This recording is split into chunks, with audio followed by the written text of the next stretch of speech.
Catus, Maximus here, this time with a little video of the Skil Xtra-Tool. This is the $5.99. They also had a $9.29. Oddly, they seem to have changed the model number, although they had essentially it were the same tool. What makes this the claim to fame is this is a rare and for reasons, and there were reasons a lot of people didn't copy it, 3-mode corded hammer drill. And what made this unique is the fact that it had a hammer only. Really pretty weak. I'm not going to demonstrate the hammer function because it's just ridiculously weak. You would turn this collar, you have to kind of give it a bump, then it's in hammer drill mode, or you can turn this collar one more time and it's in plain drill mode. I will do a quick drill with it, but that was the deal with this, is it was a hammer drill that had this very odd, and you kind of have to adjust the chuck. It would lock the chuck in this position. Kind of a special setup in there in order to enable it to do this. And you think, oh, you might use that to chip up some tile or something. This thing was so weak, all it did was just make a bunch of noise. And that was really what was unfortunate about it. Quite a few people bought these. I've seen a few of these used over the years. And they probably discovered what I've discovered, which is it works okay as a drill and reasonably okay as a small compact hammer drill. It totally sucked for chipping duties, and they just shouldn't have even tried it. It does have a much better motor than that Rockwell drill I recently reviewed. We can tell that. Just because we can hear it's a higher speed motor. Did like the fact that it has a wheel lockout, so you can adjust that and be able to pull the trigger and just have your full finger tension on it and have it limit the speed. And I will keep some parts like the trigger, etc. from this. From the era tools where the lockout buttons were really easy to hit, so if you're really working at this, you may accidentally bump that while you're using it, pull your hand off the drill because it jams or something, and find that the button has been accidentally hit. That's the big difference in more modern tools. They either just totally eliminated the lockout button, or they made it much more difficult to accidentally press. This is an American-made unit, 800 RPM, 3.2 amp motor, which is pretty decent. This one happens to be a Type 2. The Type are like software versions on power tools. Whenever there's some kind of a change, they'll change the type number. Not all companies follow that. Makita is notable where they just come out with a whole new tool rather than do types, which is kind of odd. Milwaukee does, but they just keep track of it through their serial number, so it makes it a little bit more confusing. But most manufacturers use Type 1, Type 2, etc., so you can have an idea how new the tool was, or what revision essentially the tool was. It has an okay chuck. This is an Agula chuck, which is a Mexican-made knockoff of the Jacobs chuck. This is a billet steel one, so it's okay, but not super great. This does have a center lock screw. It was already loose, so I just popped that out. I'm going to do a quick little drill test with this 3/4 inch installer's bit, which is designed to not be super aggressive when it pulls its way through, because these are for like cable TV installers, that type of stuff, so you don't go too far too quick. Do a quick drill test and then we'll knock this down. This ought to do reasonably well just because it's geared down. Actually, it should do pretty well.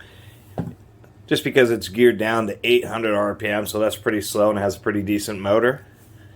They do say ball bearing on it, but it only has a couple ball bearings. It's kind of one of the semi-lies that Skil was doing for a while.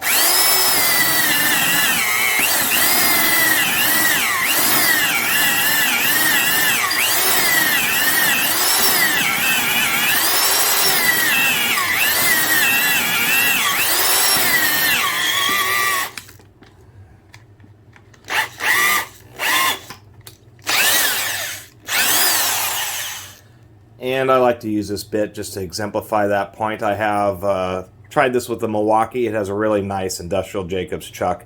Clamps on super tight. It's the only drill that hasn't slipped on this bit. It's just so frustrating. That's why I always knock these small chucks. It doesn't matter who they're made by.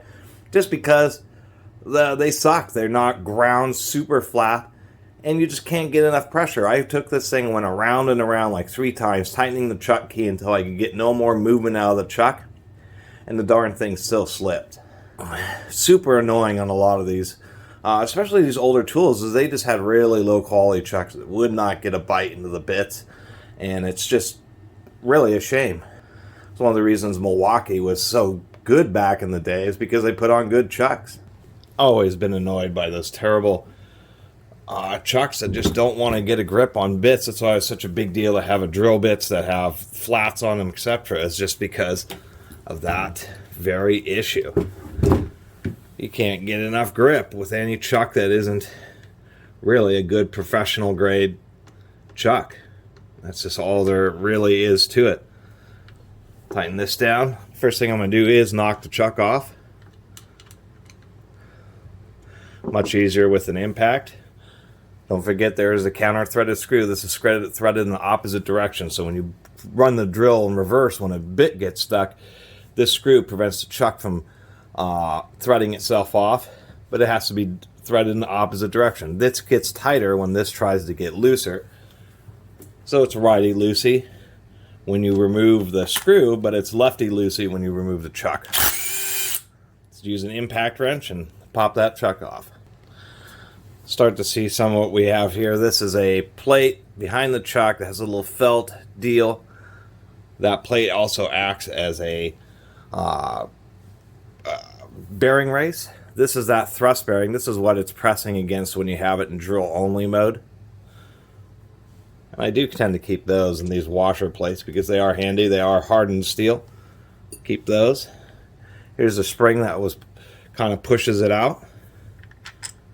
And then here's our first evidence. What kind of hard for me to explain it precisely how this works. But what we have here is we have, if you can almost see, you have a two-piece collar here, and that's kind of the deal. What's being driven is this back piece here. That's what the gear's connected to. And then this, as you can see, has a couple of dog teeth in it. So what it does is it ends up linking the turning portion in the back with essentially this spinning tip that's in the front. And when you have it sunk all the way down, the drive teeth go below this little collar, so this little collar will spin without actually driving the spindle itself. And that was kind of the deal. But it was complicated. Obviously, you just had these little metal tabs, which didn't want to hold up super great.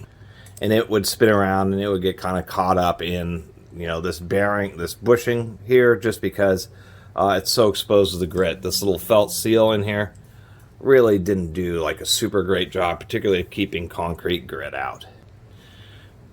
There's our broads bearing that's in there. And then this is that one piece. This wasn't, surprisingly enough, I mean, I think people bought this because of the idea it was a small and cheap hammer drill, but man, it didn't ever suck. But they put a lot of effort in. This is quite a bit of machining and grinding just on that part alone, so they did spend some money developing, building this. Before we get too much further in the gearbox, I suppose we ought to take a look at the electric side. I got pull-up motor out anyway.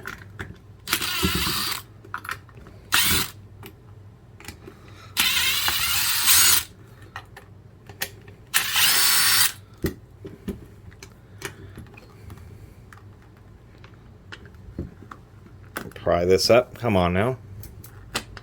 There we go.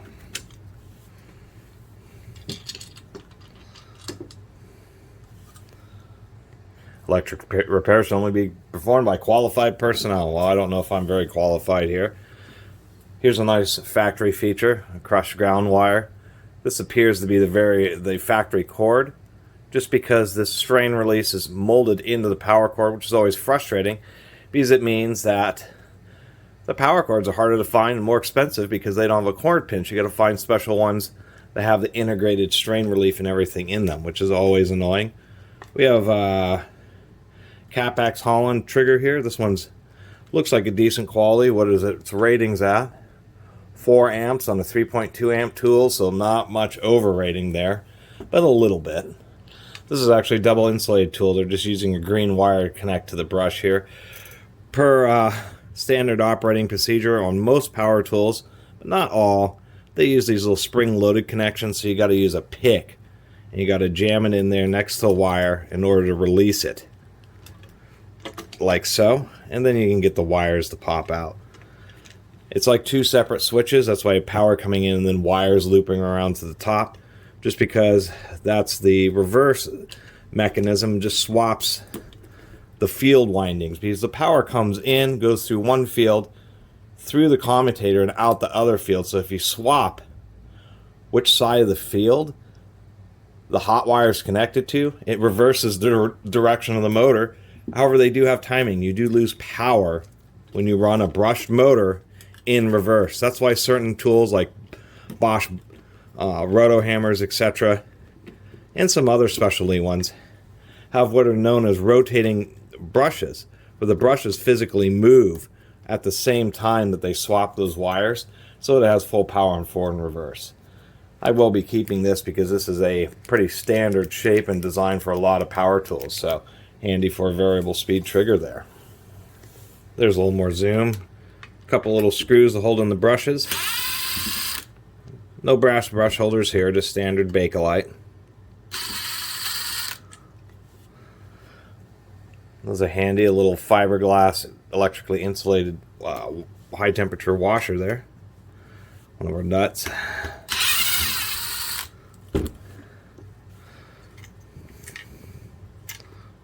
Whoop, there went the brush.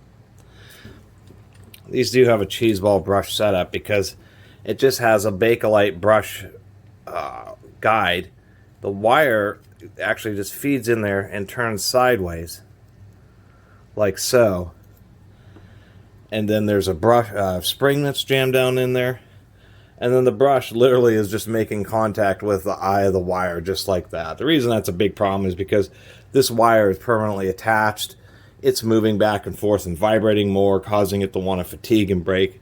This was never really designed to last a really long time. We can also see that there's actually a fair amount of motor wear. You can see that there's a little lip there. Even though these little brushes are actually pretty long, have quite a bit of life left in them. We'll keep those. Keep the brush springs too. That just about does it for the electric side. This is actually a two-piece handle.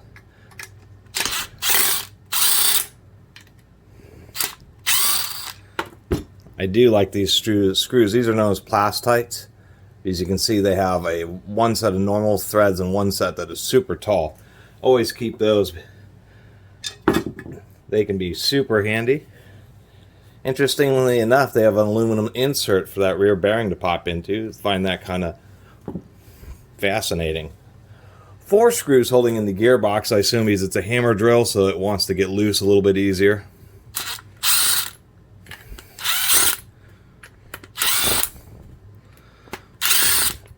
You'd have to constantly be checking these screws if you actually use this tool very much, because of course they'll want to get loose super duper easily.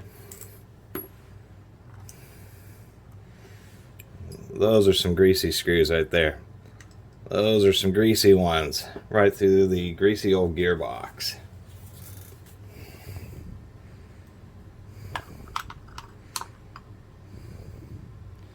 And there's our gearbox. I mean, what's hilarious is they have, you know, ball bearing. Don't see a ball bearing there. Don't see a ball bearing there. Those are both sleeve bearings. And that's what was kind of cheesy about this, is they're like 2 ball bearings, and then they kind of advertise it like the whole tool's ball and all ball bearing like a Milwaukee would be. And here's the magic, is this thing right here. It's actually, if we look, it's even a sleeve bearing on the front of the motor. I mean, this thing is kind of disappointing if you want to know the truth, even though it's kind of an interesting idea for a tool. Pull out that little washer. We gotta pop out this motor. Popping out motors is usually pretty easy. Kind of want to give it a little bit of stability. Find some area. You don't want to pry on the contacts. You want to pry on the back of the commutator. And this time, the bearing stayed in there and the motor came out. I'll give them credit. The motor is not super bad. It does have a pretty heavy lacquer coating to help protect it some.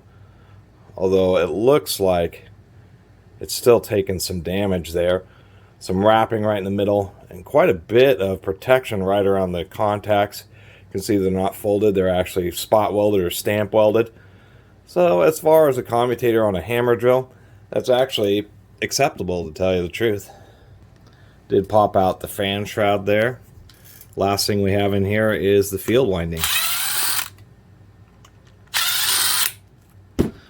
All the screws are, as you can tell, this thing is just, they're just popping right out. They are all need to be replaced.